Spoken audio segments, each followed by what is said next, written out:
start looking at proving statements about segments and angles. And I got to be honest with you, these are some of the trickier proofs. Proving statements about segments and angles. Later on, you're going to be expected to do a bunch of triangle proofs on your own. They're easier. I'll just be honest. So what's going to end up happening is on your tests over this stuff. I think I have it set up where I give you all the statements and you have to come up with the reasons. Okay. With triangles, you'll have to do them from scratch. Is everybody with me on that? Yeah. But honestly, if you don't know what they're thinking for each of these steps, coming up with the reasons can be a little bit of a challenge. Okay, I'm going to be honest. Yeah, you don't have to put all the dots together and figure it out, but trying to know what they're thinking can be a bit of a challenge. But anyway, before we get to that, it seems like we've defined this already, but let's, what's one more time going to hurt? A proof is a logical argument that shows, that's weird, that shows, a statement is true.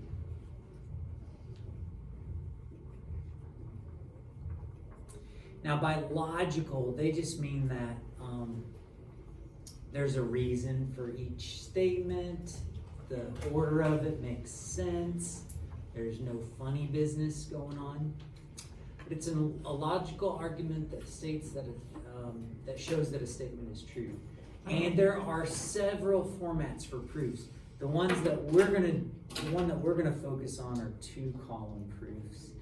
And that's just kind of the typical sort of thing that geometry usually does. Two-column proofs are nice. They're pretty straightforward. You've got a column for statements, a column for reasons. They line up, they're numbered.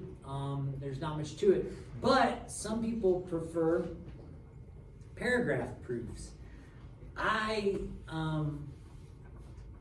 get the reason to have a paragraph proof, but what can be tricky about it is deciphering if everything has a justification. It can be kind of tricky in a paragraph proof. With the two-column proof, you can see the justification for every statement, matched up. Probably one of the better proof formats, I think, is a flow proof. And the reason for that is because you can see visually the organization of it.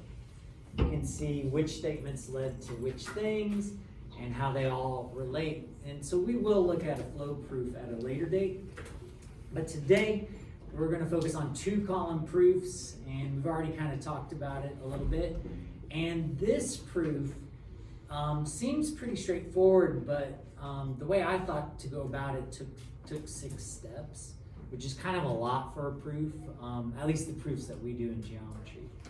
But it says we're given a picture, and we're given that the measure of RT is equal to the measure of SU. Normally I would mark that with tick marks, but I want to be careful there because do you see how RT and SU overlap? Yeah. So I'm not going to put tick marks in here because I'm afraid I'd misrepresent something. But they want us to prove that the measure of RS is equal to the measure of TU.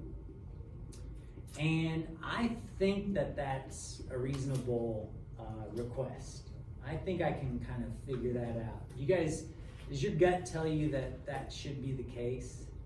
If this is the same measure as this, does it kind of make sense that this little piece would be the same as that little piece? Yeah. I think so. But to write it out is a little bit of a challenge. So what I'm going to go ahead and do is I'm going to be quiet and I'm going to fill in the statements. And then it'll be up to us together to come up with the reasons, okay? So we're just going to fill it in real quick. You should copy it down as well, of course.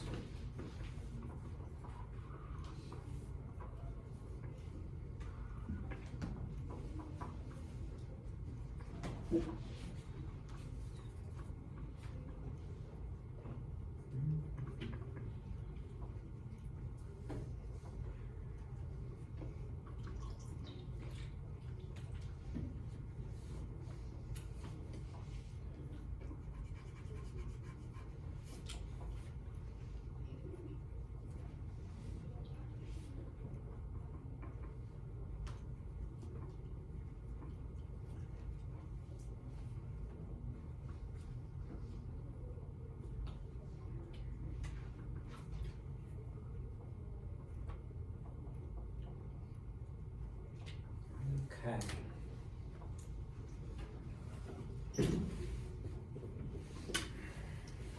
So there's all the statements we've got here. All that just to say that RS is equal to TU. And now our job is to come up with the reasons. Oh, and just to be clear, we should write this down. Our reasons, all of these reasons right here, they can be definitions,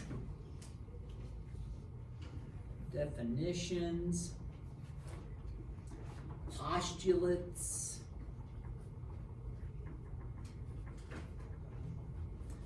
properties, or theorems. All of those can be justifications for our statements here. So definitions, postulates, properties, or theorems are all fair game for this column right here for reasons. Well, class, where on earth are we getting RT is equal to SU? Oh yeah, that's a given. Yep. You're always going to start with a given. Sometimes you're given a lot of information and they don't write it all at the top. They'll kind of intermix it as you go through your proof as it's needed, right? But we're gonna start off needing that right away. So that's our given. Now, class, what do you think the justification for this statement is? Yeah, we learned that yesterday, didn't we? It seems so silly, but it does serve a purpose here. Kinda. Reflexive what? POE. We don't want to forget that. Property of equality. The reason we don't want to forget it is because down here, you're going to have reflexive property of congruence. So we want to make sure to differentiate between the two. So class, this next statement basically flows from the previous two statements. So what would justify this line right here? Is statement 3. No. Yeah. What are they doing? Basically, they're taking this, and what are they doing on each side? Subtracting ST on both sides. So that's, subtraction. Subtraction POE. Yeah, subtraction POE. So this next statement does not come from this stuff up above. For this next statement, they're referring to the picture. And it's something that we haven't used in a while, but we did learn about, maybe in chapter 1, I suppose chapter 1. So think about what this is saying in regards to the picture. See if you agree that it's true. And then you add two together to get one. Close, yeah. Yeah, exactly. Good job, Harrison. It's going to be the segment addition postulate. Segment addition postulate. And if you recall, the segment addition postulate said that if you've got a measure, it's going to be equal to the parts put together, the parts added up. And that just makes intuitive sense. It's a postulate. But yeah, segment addition postulate. They're saying RT is equal to RS plus ST, and then SU is equal to TU plus ST. Are you guys cool with that? Yep. All right. Well, the next step. Segment subtraction postulate. Say what now? Segment subtraction postulate. You don't have to get so fancy with it. You can just be subtraction again. Yep, subtraction. Because what are they doing on to get to this?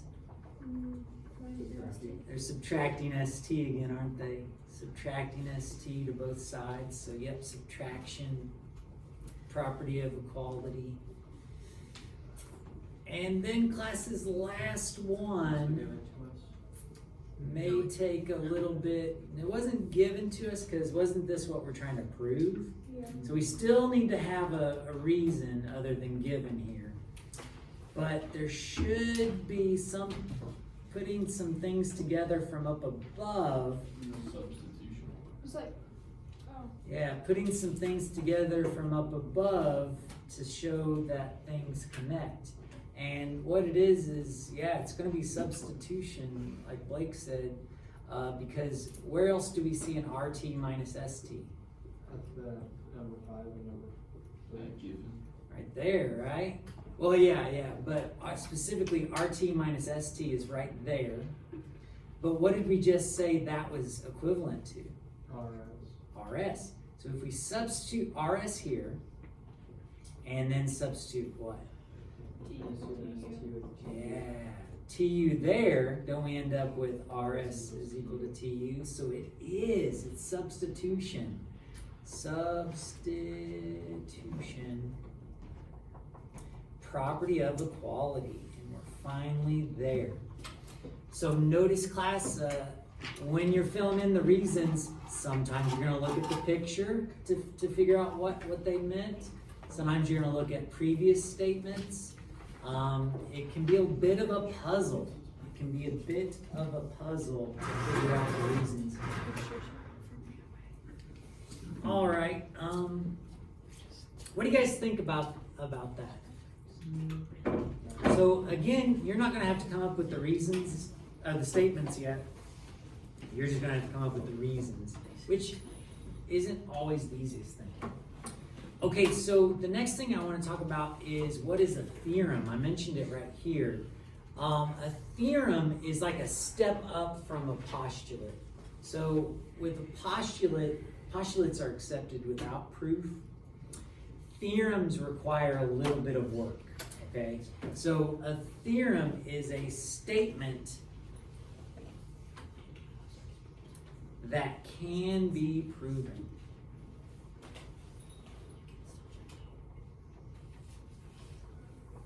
And what's nice is once you have proven a theorem, you can use that theorem, or once you've proven a relationship, you can use that relationship in other proofs. You can use that theorem in other proofs. And these are very fundamental theorems. They're not too difficult to prove. But theorem 2.1 is congruence of segments theorem. And theorem 2.2 is going to be the congruence of angles theorem. Congruence of angles theorem. And what these say should kind of sound familiar. It says segment congruence is reflexive, symmetric, and transitive. So let's review this. If I'm saying that segments are reflexive, I can illustrate that by saying segment AB is congruent to what? Segment AB. Segment AB is congruent to segment AB. What is the symmetric one? What is it going to say? AB is equal to BA. Yep. If segment AB is congruent to segment, we'll say CD, that's how we'll represent it. If segment AB is congruent to segment CD, then what else is true? segment CD is congruent to. And segment CD is congruent to segment AB. So reflexive is same. Symmetric is, yeah, these things are equal, they're not exactly the same, but the order that you arrange them does not matter. And it's interesting, this is true with shapes as well as with numbers.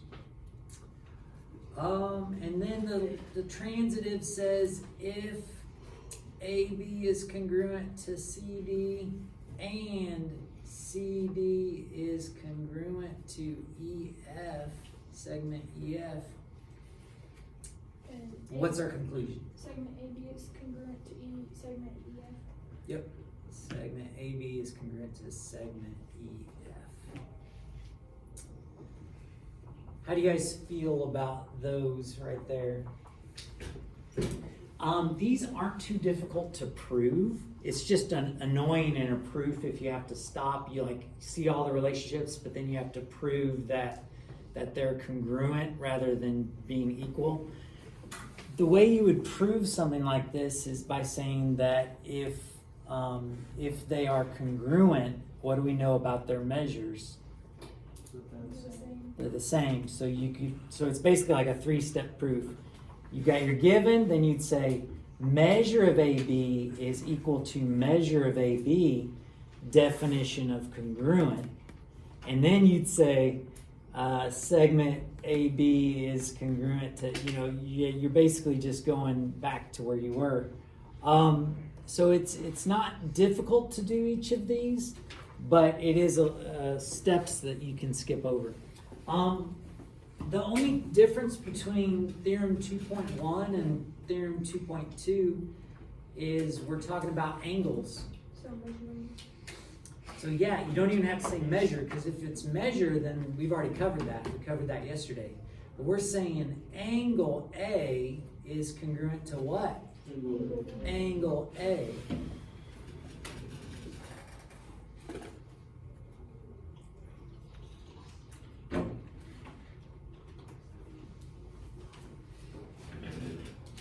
Oh gosh, Michaela, is your attention divided? I Would was you- just checking something. Yeah, that means it's divided, yeah. Go ahead. Hey, Ethan, would you mind to close that for a second? Thank you so much. We won't be long, I promise. Okay, so symmetric property says if angle A is congruent to angle B, what else do we know? Angle B is congruent to angle A. You got it. You got it. Angle B is congruent to angle A. And finally, the transitive one is a little bit longer, isn't it? If A is congruent to angle B and angle B is congruent to angle C, what can we conclude? Angle A is congruent to angle C. Angle A is congruent to angle C. Okay, so these theorems we'll be using quite a bit. Yeah, as we progress, we'll actually get to use these theorems when we prove triangles are congruent, which will make those proofs really easy. Can you guys identify the properties illustrated here? If angle RST is congruent to angle MNP, then angle MNP is congruent to angle RST. Which theorem is that? Symmetric. The symmetric one, isn't it? Yep. Symmetric. And we'll just say property of congruence. Specifically, it's talking about the angle one, isn't it? Yeah. But we're good. If we just recognize it as symmetric, we're solid there. Wait, What about the next one? transitive. Yeah, I agree with that. So on a Transitive. test, we can just say POC. Yep. Property of congruence. Better out the bin while we property of congruence. Right, yep. Just POC is fine. POE if it's an equation. If it's congruent symbols, POC. Transitive property of congruence. All right. What do you guys think so far? Not too difficult. Not too bad. All right. So before I let you go though, let's flip it over. And what gets skipped over in these notes a lot are definitions. So I think yesterday, did I give you like 2 definition examples? Yeah, I think so. Yeah, let's knock out a few more definitions that are pretty common. Yeah, you give it two. Good deal, good deal. So you're gonna give. Wait, how did we say it earlier? Oh yeah. We're gonna name the reason for the statement.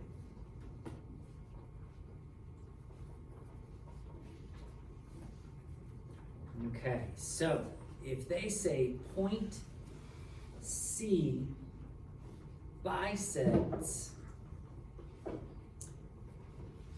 segment AD, then AC is congruent to segment CD. Maybe I should have an if there. If point C bisects segment AD, then segment AC is congruent to segment CD. Do you guys agree with that? Instead of Yeah. bisects that it's directly in the middle. Yeah, so what would be our justification? Definition of Definition of You got it, yep, definition of bisects. Definition of bisects. Now, I think your book, instead of just saying definition of bisects, they're gonna say definition of a segment bisector. But I don't think that's completely necessary. I think as long as you recognize, oh yeah, it bisects it, so that makes sense. Let's try another one, if you don't mind. Angle A is, how about if angle A is a right angle, then measure of angle A is equal to 90 degrees. definition of right. Yep, definition of a right angle. You see how the definition ones are kind of like, sort of obvious in a way? Yeah. Definition of a right angle. And finally, so that we just have plenty of examples in our notes, BD, let's start with if segment BD is congruent to segment ZY, then the measure of BD is equal to the measure of ZY. Congruent. So what is our justification? Definition of congruence. Yep, definition of congruence.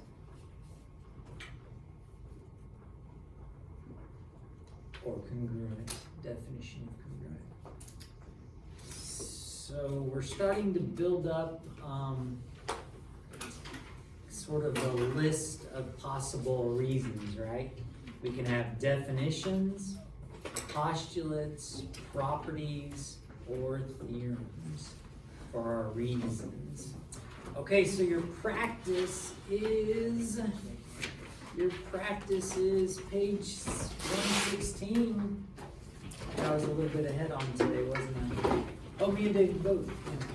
So page 116, numbers 1 through 13, 16 through 18, and 21 through 22.